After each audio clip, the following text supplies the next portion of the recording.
Mami godana da waqeech ጓዜን ጠቅልዬ እንደመጣ አሚር የለም እንዴ? እየሰገደ ነው።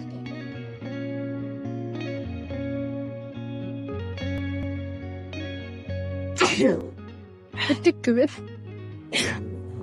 ህይወት እየሰገደ ነው።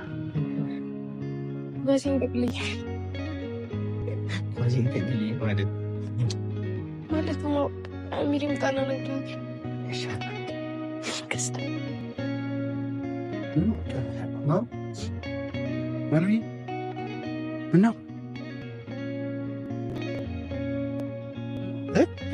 ሻንጣ ምን ያደርጋል?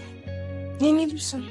ምነው እዚህ መጣሁ። በቃ ይችልቻለች እንጂ ኧረ ግማሽ ነው የመጣሁት።